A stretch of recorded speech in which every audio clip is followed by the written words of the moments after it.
Kita berdoa. Bapa yang di sorga, Bapa yang baik, terima kasih Tuhan untuk pemeliharaan dan perlindungan yang telah Engkau berikan kepada kami, sehingga kami dapat tiba di hari yang Engkau telah anugerahkan ini kepada kami. Sebentar kami Tuhan akan mengawali segala aktivitas kami dengan firman-Mu. Biarlah Engkau bersabda ya Tuhan, dan biarlah Engkau yang melindungi dan menyertainya.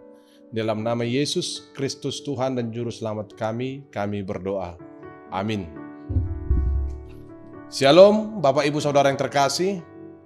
Firman Tuhan yang akan menyapa kita pada hari ini diambil dari kitab Amsal pasal yang 10 ayat yang ke-22. Saya akan baca dan beginilah firman Tuhan. Berkat Tuhanlah yang menjadikan kaya, susah payah tidak akan menambahinya.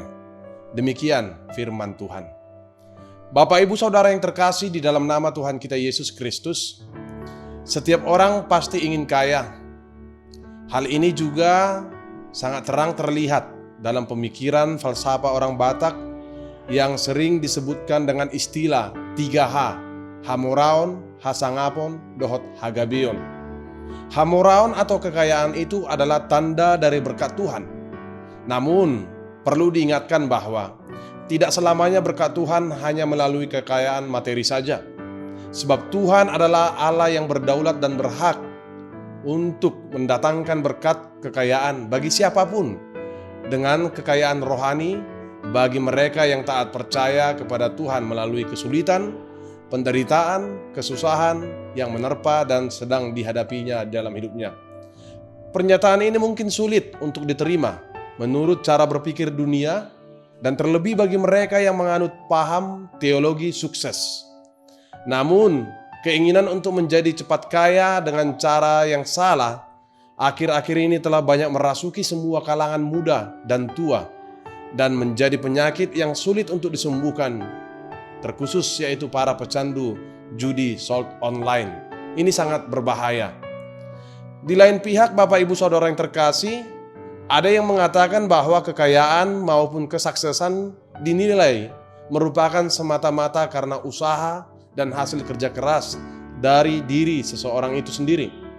Hal ini adalah keliru, karena konsep yang demikian akan membuat hidup seseorang tidak percaya akan keterlibatan Tuhan dalam semua pencapaian hidupnya.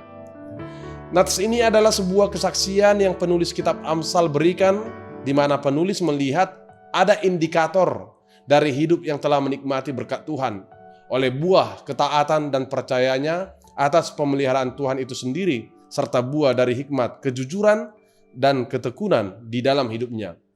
Firman Tuhan pada nats renungan ini mengatakan bahwa berkat Tuhanlah yang menjadikan kaya. Tuhanlah satu-satunya sumber dan datangnya akan kekayaan itu. Dia adalah Allah yang memberikan kekayaan itu jika kita ingin kaya menurut kehendaknya.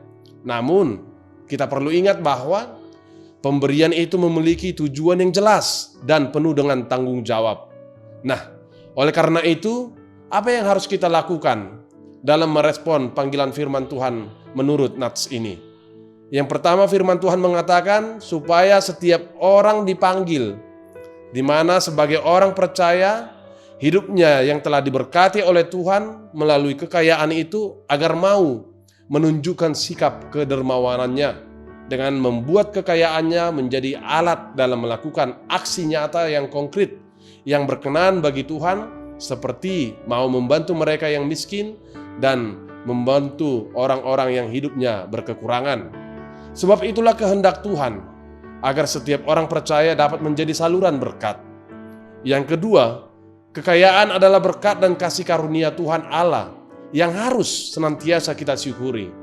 Yang ketiga, kita dipanggil untuk tidak sombong atau tidak arogan dan tidak merendahkan hidup orang lain atau bahkan merasa kita lebih tinggi dan lebih hebat dari orang lain. Perilaku sombong adalah godaan terbesar yang mendatangkan bencana dalam hidup manusia, di mana dia lupa akan dirinya, lupa akan sesamanya, dan bahkan lupa akan Tuhan sebagai sumber yang mendatangkan kekayaan itu. Karena sehebat apapun kita dan sebanyak apapun harta dan kekayaan kita, itu tidak akan pernah dapat dibandingkan dengan karya keselamatan yang Tuhan Yesus Kristus telah berikan kepada kita. Keempat, kita dipanggil untuk tidak pelit dan tidak kikir, terutama jika itu adalah untuk pekerjaan Tuhan yang sudah jelas untuk mendatangkan kerajaan Allah di dunia ini. Yang kelima, kita dipanggil untuk tidak memperilah atau mendewakan kekayaan. Yang keenam, tidak melupakan Tuhan ketika kita diberi kekayaan. Yang ketujuh, kita dipanggil untuk hidup senantiasa dalam hikmat Tuhan dengan tidak menghambur-hamburkan kekayaan hanya demi memuaskan selera dan keinginan kita, seperti untuk gengsi, gaya hidup hedonisme, konsumerisme, maupun materialisme. Dan yang kedelapan, kita dipanggil untuk memakai kekayaan yang telah Tuhan berikan kepada kita sebagai alat untuk melayani dan memuliakan namanya lewat gereja kita dan pelayanan-pelayanan kita. Nah, Bapak Ibu Saudara yang terkasih, oleh firman Tuhan yang menyapa kita pada hari ini mengatakan bahwa kekayaan itu bukanlah segalanya. Karena kekayaan itu adalah sesuatu, bukan segala-galanya. Berkat dan kekayaan itu memang penting, tetapi hal yang jauh lebih penting bagi kita adalah Tuhan Allah yang sebagai sumber dari segala berkat bagi kehidupan kita umat yang percaya kepada Dia.